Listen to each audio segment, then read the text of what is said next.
recording, right? We are recording. Okay. You are live. Let's go. Oh my God. What's going on, man? Nothing much, you know. Do people know that you're the co-host now? I think so. I mean, I've had people ask me about it. I don't know They if have? they asked you about it. You know what? The last one, I don't think you introduced me as the co-host. Oh, you know what it was? I just posted the flyer on Instagram. So I was going based off the assumption that people would know because I posted the flyer, which is not a good assumption. Right. Yeah. Well, what's going on, beautiful people? I'm sorry I had to interrupt your value time, but people have been asking me, Jamel, how do I support the Value Podcast? I want to support, I want to show some love. Well, you can go to VPAPOV.com.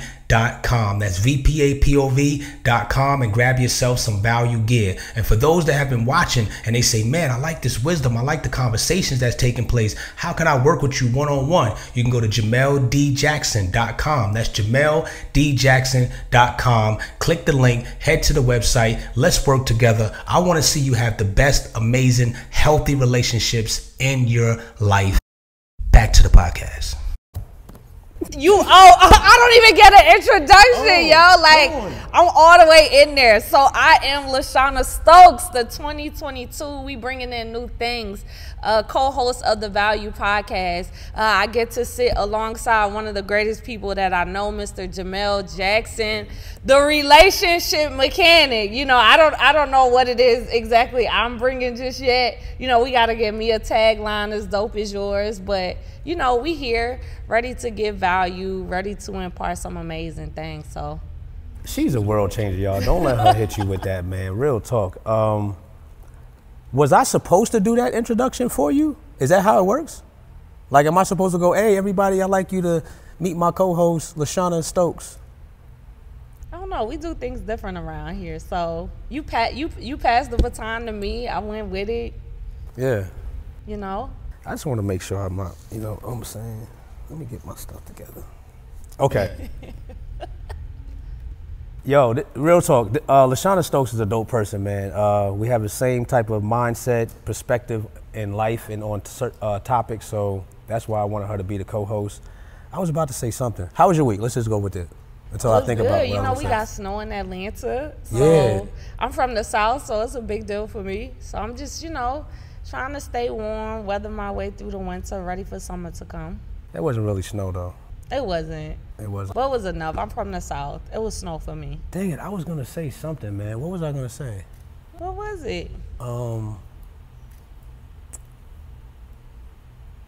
What was I going to say? Oh, you were talking about the relationship mechanic. I don't even think I ever said this on camera. I got that name because I was actually in the mall, and I met this guy. He was a mechanic.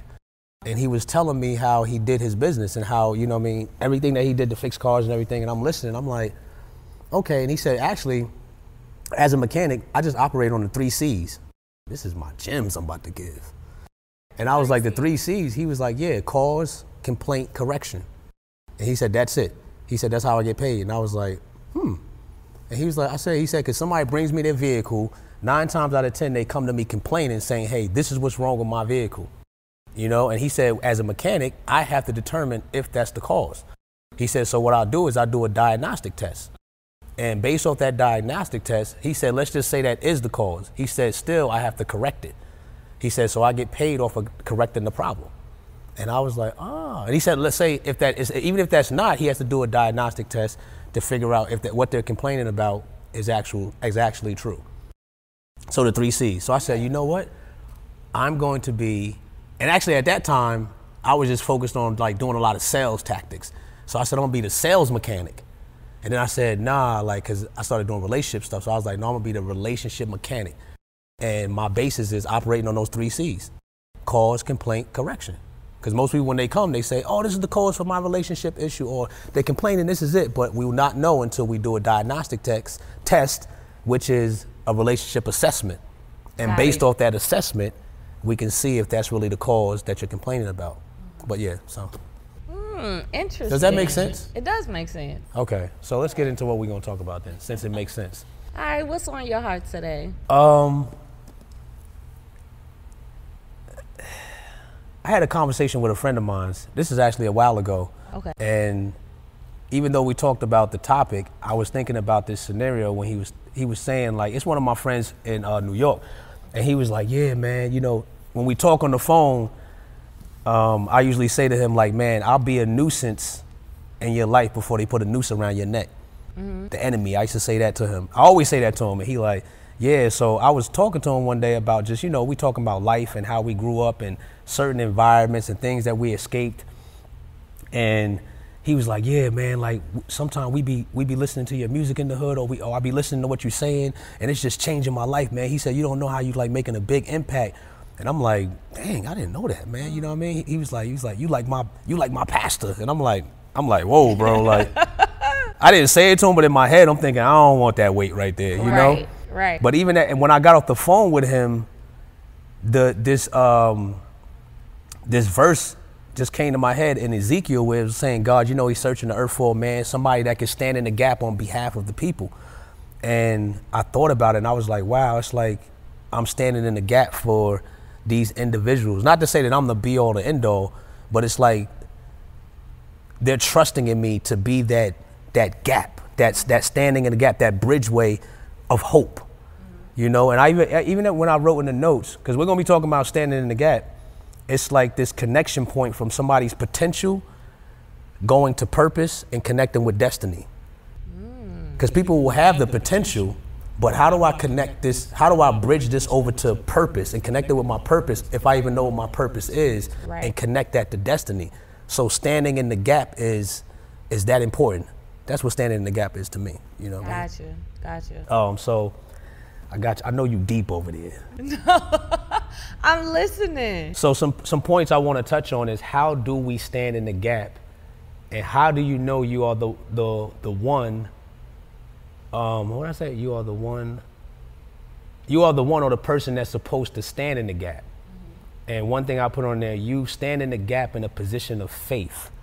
Okay. Because I believe when you stand in the gap, like I was talking to my friend, it's going to require so much faith because you're going to want to give up. So my question to you, have you found yourself standing in the gap for somebody? Absolutely. I think I do it every day. I think it's something that I'm very intentional about when it comes to anybody who's connected to my life. I think a lot of times we look at things so one-dimensional. When it comes to like, oh, let me stand in the gap, we think I should be this to every person in my life in this way. But I look for ways, whether small, whether on a larger scale, how can I show up for people? Because when I think about standing in the gap, it can be just showing up for people in the way that they need you to show up for them. And that also starts with asking them questions like, hey, what can I do for you? How can I serve you? Most people probably couldn't even tell you how they want or need to be served. And then that's where that intentionality and sensitivity comes in, where you're paying attention to people. And I'm very intentional about saying like, God, what can I do to serve this person? Like, what are they meant to do? I'm not showing up to tell you what your purpose is. I'm not showing up to announce to you what your purpose is, because there's a level of self-discovery, but I'm there to just kind of like guide you, or sometimes just to say like, hey, you doing a good job. You know, sometimes we look at standing in the gap as, yo, you need to be doing this, and why you not doing this, and you need to be, and it's like sometimes it's just like, you know what, I see you. I see what you're doing. A couple months ago, you wasn't doing that. Now you are. That's progression. So, you know, yeah, of course I do. Do you think it's difficult? I don't. I don't think it's difficult to stand in the gap for people. Well, here's the thing, because I actually have a list. Why we don't stand in the gap? I mean, because I think it also comes with responsibility. I think sometimes you first have to learn how to stand in the gap for yourself. And that's usually the missing piece. So I think the difficulty and the challenge is not actually serving people, but learning how to serve people without not first serving yourself. Because sometimes it's looked at as honorable to put yourself on the back burner and to serve other people. And I think that there are seasons where you may do that, but I think that that's very dishonorable to yourself, right? So I tell people, I'm here to serve, I'm here to stand for you, I'm here to do all of those things, but after I do it for myself first, because I can't fully show up for people until I learn how to fully show up for myself. Okay, so you saying show up for you. How does that look? I hear what you're saying, but for those that are listening and watching, how does that look from a woman's perspective? You standing in the gap for yourself. I think it starts off with introspection, being very well aware of my emotions, my mindsets, knowing what areas of opportunity I have, but also celebrating my strengths in the same way. Checking in with myself on a daily basis, like how are you feeling? What things are concerning you? Maybe I was irritable the day before. Why was I irritable? Why did something trigger me? Always being in a level of self-awareness to know, okay, this is what you need. You need to be more gentle with yourself, or you need to step away and take some time out to maybe do some self-care, or you just need to quiet yourself, or you have way too much on your plate. You're overcommitting. What do you need to do to get back into a lane to where you're actually thriving and not just really surviving? You know what I mean? So like always making sure that I'm first challenging myself. You know, sometimes I have to sit with myself and be like, there is something that I'm feeling, or there's a mindset that I have and I don't know where that comes from. You know, so I need to sit with myself before I start going like, I'm not saying that you have to be perfect or have it all figured out, but before I start going to people saying like, hey, let me challenge your mindset on this, I need to make sure I'm challenging my mindset too, you know? So showing up for myself, like sometimes we give other people more grace than we give ourselves. We're more gentle with other people. We tell other people like, hey, no, you're doing a good job. But then we putting so much pressure on ourselves to be this idea, or putting these time frames on ourselves as to like, I should be here by this time. But then I might come to you and say, nah, you doing good. Don't rush yourself. Don't do this. Am I giving myself the same level of encouragement that I'm giving other people? And that's how I have to show up for myself. Well, there you have it, ladies and gentlemen, the deep thoughts of Lashanna Stokes. But how do you show up for yourself? What does that look like for you? A warm bubble bath. Okay, Dr. Till. I'm just messing. No, I do take bubble baths. You know what I mean? Fellas, it's okay to take bubble baths. Y'all can get the Dr. Tills and Epsom. I'm not against a bubble bath. Like, I'm all for a bubble bath. You know what I mean? Shoot. Anyway, it's too much. I take a bubble bath, Epsom salt with the little candles burning. Yeah. Oh, my God. What else? How have you shown up for yourself lately? Like, think about in the last week. I got some vitamins. Okay, you got some vitamins. I needed these vitamins. Okay. Got it from a herbalist, too, certified herbalist. So I'm starting to feel amazing. Okay. I was amazing before that, but I'm feeling like I have more energy. You know what I mean? Especially now that I'm getting younger. You know what I'm saying? So taking care of your physical vitamin, making sure you're staying healthy, okay? To stand in the gap. You know what I mean? Because I found myself experiencing what I remember I said it in one of my other podcasts, compassion fatigue, where you're so compassionate about saving humanity and being merciful towards others, it actually starts to produce a fatigue in you. And now the same people that you're trying to rescue or the same people that you're trying to empower, they become an irritation to you. Now you're irritable because it's like they're around you and they're like, hey, can you help me? And you're like, oh, get away from me. When actuality it's you experiencing a fatigue from all this compassion you're releasing. Let's get back in the topic. We're not gonna talk about it. So why we don't stand in the gap? We feel like we're not qualified. We feel like we're weak, not strong enough, or smart or wise enough. We feel like we're not rich or wealthy enough, or we feel like we're the least. The qualified part is where when my friends are talking like this on the phone to me, and even when I was in New York, I was like, man, I don't feel qualified to do this. Like, I'm in the same position almost. Like, God, why you nudging me? Like, to be like, I want you to go back and reach your friends. And I'm like, no, I'm not trying to do that. Like, I don't feel like I'm qualified enough, you know? And there's still times where I may have that internal battle. Like, man, I don't think I ain't got enough resources. You know, all these things that I'm trying to count myself out for. But then there's people that's leaning in like, no, you got it. Yeah. You experience that when you don't feel qualified? Yeah. No, because here's the thing. Let me just talk about this because now y'all getting me stirred up. Because somebody's listening or watching this and I know they don't feel qualified. But that's the thing. When you're standing in the gap, you don't have a choice. That's where I got to my mindset like, yo, I don't even have a choice. I mean, of course, you have a choice to say I don't want to do this. But at the same time, the people that I realize that are counting on me, it makes it for me like, yo, you got to get up. You got to keep doing this. You don't have a choice, Jamel. I know you don't feel qualified, but you're qualified. This is where I got to tap in and have that experience and relationship with God. Like, yo, I need your strength because I don't know how to do this. I don't know how to navigate this. I know that you're calling me on this assignment, but to stand in the gap is heavy. You know what I mean? Yeah. But at the same time, you got to realize that this is where I believe the strength of God is needed. You know, because a lot of times we try to stand in the gap in our own strength. And that's when it becomes overwhelming. But I think this is something I challenge myself on. When I feel unqualified, I'm like, to whose standards? In comparison to who? But think about the story with, what's his name? Who? It's a couple of them. Was it Samson? Was it Samson? Moses? No, it was Samson. When God called him and said, you great mighty man of valor. And he was like, who, me? I'm the least in my family. I'm the weakest. Basically, I ain't got enough education. I never even graduated. I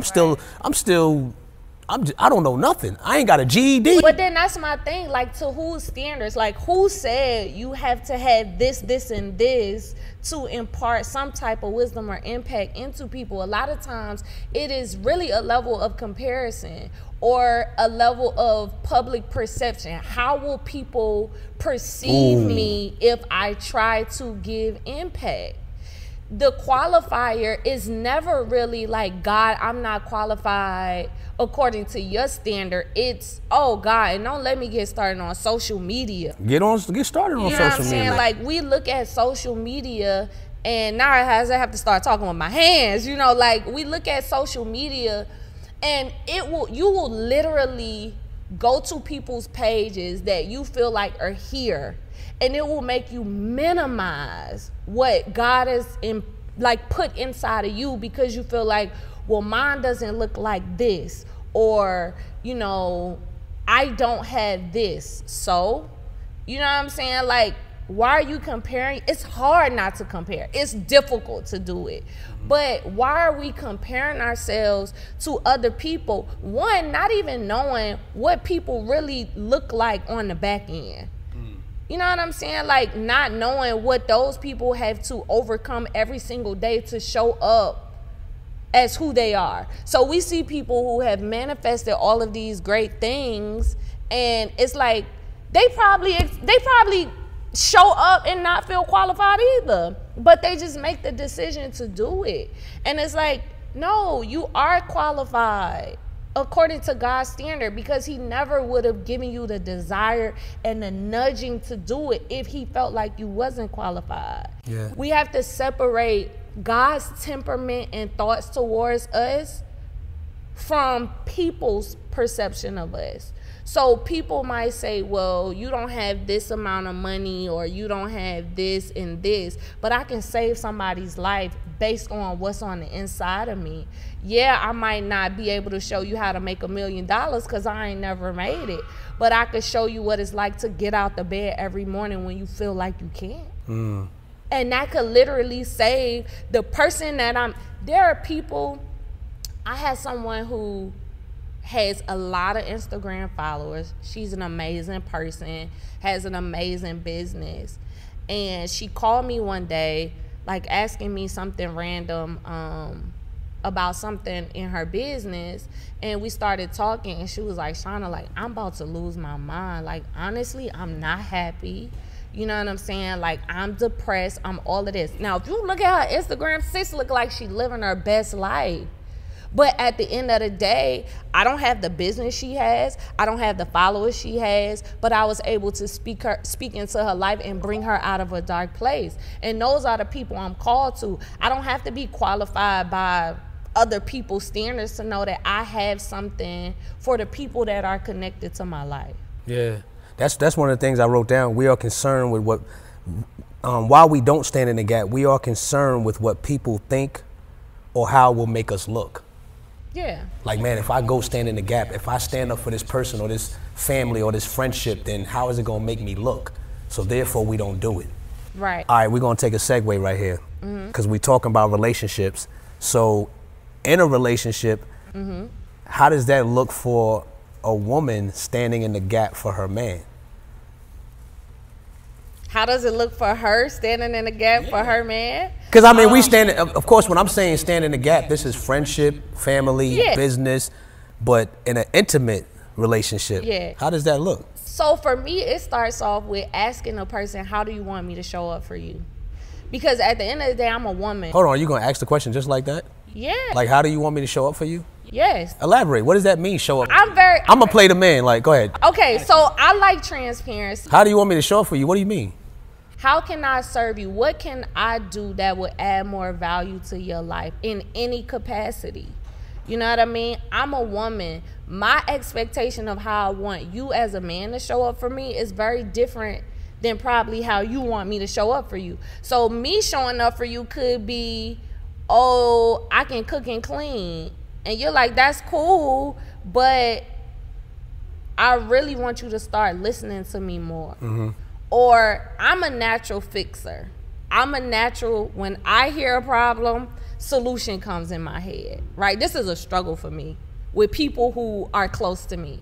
Like, if you're talking to me about something, you like, yo, you know, I've been dealing with this, this, and this, my mind automatically goes to, well, did you think about it like this? You probably should do X, Y, and Z. Or I'm challenging you on how you should maybe change your perspective and all of these things, when you may just want me to listen. You may be like, honestly, I already had a solution, or I just need to get this off of me right now, right? But my thought process may be, let me add value to you by helping you with the solution, when me showing up for you may just be, I just need you to listen right now.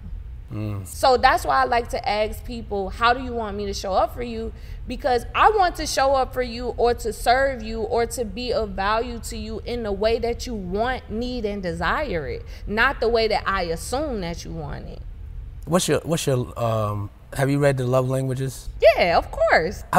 This is not going to be a podcast about the 5 love languages, but I believe it's essential. Because I think that showing up that you're talking about, exactly, understanding those languages will have you show up 9 times out of 10 the right way. Yeah, and that's a good question. What is your love language? Because most people don't know. So I could be a man and I'm sitting here, you know, I'm providing, I'm paying the bills, I'm doing everything, and you saying I need you to show up for me, and I'm like, I'm showing up for you. Don't you see you got this roof over your head and I done provided all this stuff for the family and the kids, but you like, no, I want you to sit down and just talk to me and communicate to me. Or I need some acts of service. I need you to do something for me without me asking you to. That's me. I'm an acts of service. Let me see if I can get your top one. Okay. I kind of just told you. Oh, it's acts of service. It's acts. The second one is, I'm torn between 2. One is like probably, I know what number 5 is. Number 5 is gifts. Gifts is number 4. So number 5, is it touch? Yes. Ugh. Number 5 is touch. Like, I need to be touched. Hold on a second. Let's reverse this real quick, because for men, we need to say things like that, like, how do you want me to show up for you? Yep. Okay, but then also explain what that means, right? Yes, like, ask a person, like, what can I do to better serve you? Or like, what do you want more of from me? Yeah, I mean, what do you want less of? The thing is, if we understand that, then we can stand in the gap better for that person. Exactly. If they're going through it, instead, you might need to pray. And a lot of the warfare that we experience is really not warfare. It's warfare that we create by trying to assume how we should be standing in the gap for people. And it might not always be prayer. It could just be, it could be encouragement. It could be cuddling. All right, let's get back to it. Okay. Damn, your last one was touch? But this is the thing. I could tell you.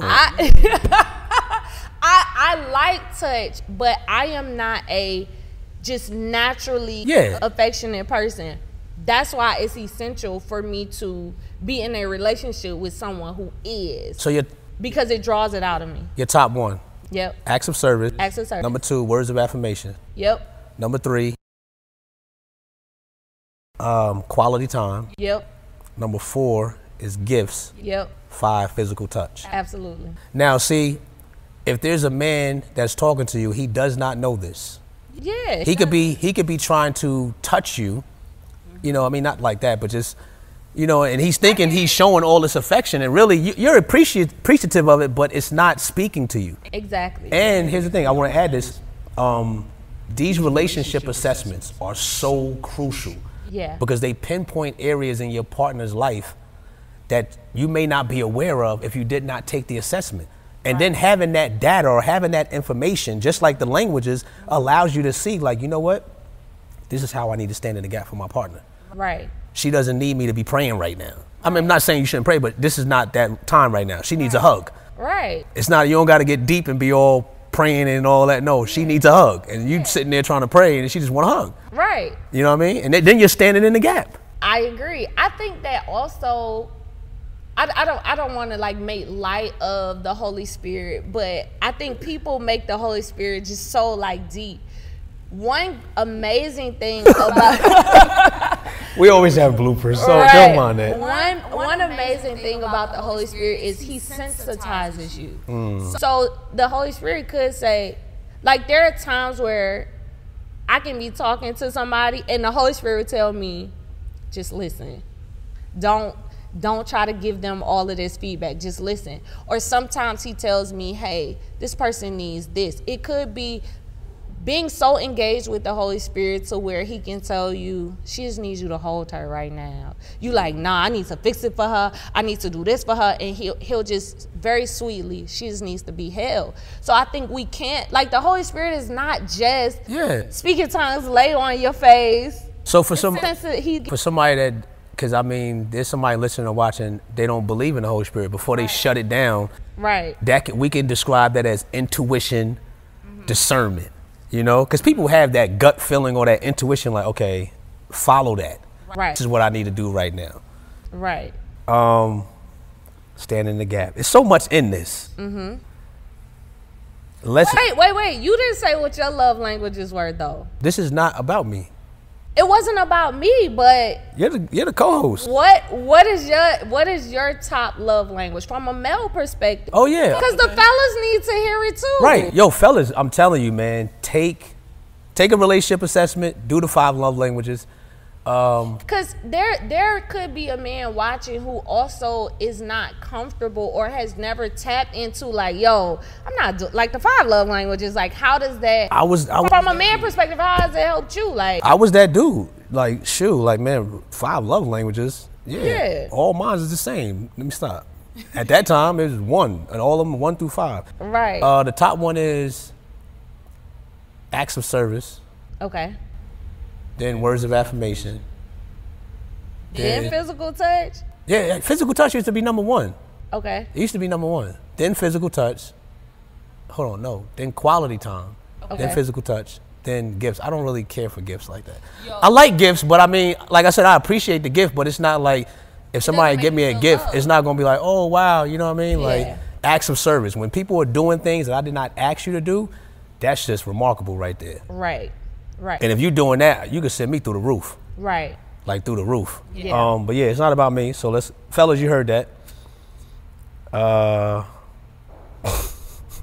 mean, but I think guys should tap into that too. No, they should. No, real talk, they should. A lot of times guys will not communicate what they really want and need, and they silently suffer. Because I've heard a lot of men say, like, even when it comes to marriage, like, it's more beneficial for the woman than the man.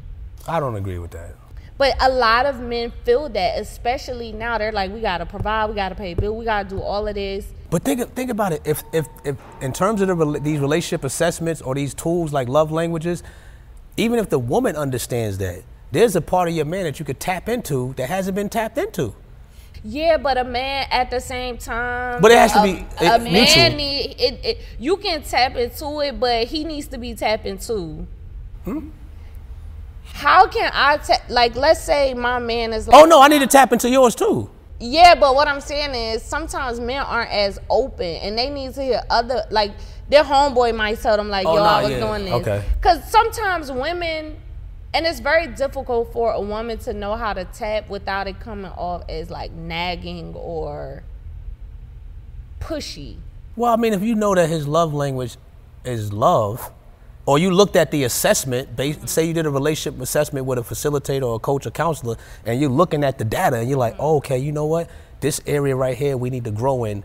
Here's where I see that he needs strength in. Let me go in that area without saying something, just do it. Right. You know? Mm-hmm. What are you trying to do, relationship coaching right now? No, you're the relationship mechanic. Why would I even try to do that? Did she try to take over? You trying to take over the show? It sometimes it's very what it difficult. feel like. Like men aren't always open to that. Like men can be very guarded even with their thoughts and their emotions. Like as much as of a woman, you can sense it and you can want to tap into it. What about that woman that's sitting at home with her man? She's like, I've tried to tap into him, but he won't let me in. You know what? That's real powerful right there. Because if there's a man listening or watching this, let her in. I know sometimes we'll be guarded because of past hurts, past traumas, whatever the case may be. But if she's banging at the door, kicking at the door, let her in. I'm gonna be blunt. Because what could end up happening is she bounce. Mm-hmm. Then it's done. It's over. And the same thing for the woman. The woman leaves. Yeah. Let's get into something else. I need my timer, please. Please. Oh. Okay. So listen. Okay, here we are. What do you do when you stand in the gap? So what do you do? And I got an acronym. It's called POSE. Okay. POSE. The P is for prayer. Okay. The O is for overcome. You overcome insecurities, fear, people pleasing. So this is what you do when you're standing in the gap. These are things that start to happen. S is for stick. You stick to the script. Okay. So you trusting in the Lord, you trusting in God, you're sticking to the script. E is for execute, meaning you finish strong.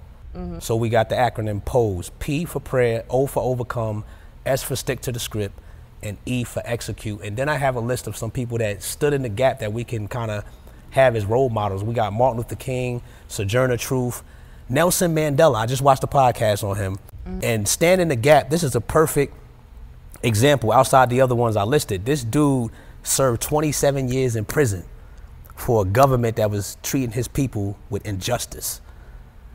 Now, I know that's another level, but I'm saying that's an example of standing in the gap. He actually stood there in the court and was like, look, y'all gonna kill me or y'all gonna lock me up? I'm ready. I'm ready to stand in the gap for my people.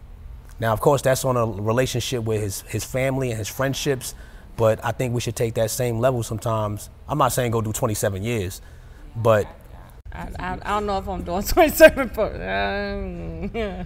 but yeah, that's just the level of standing in the gap. You got anything you want to say to the people? You sure? Positive. Because I felt like you was just trying to coach. No. It's all good though, man. How was I trying to coach the coach? We out of here. Peace.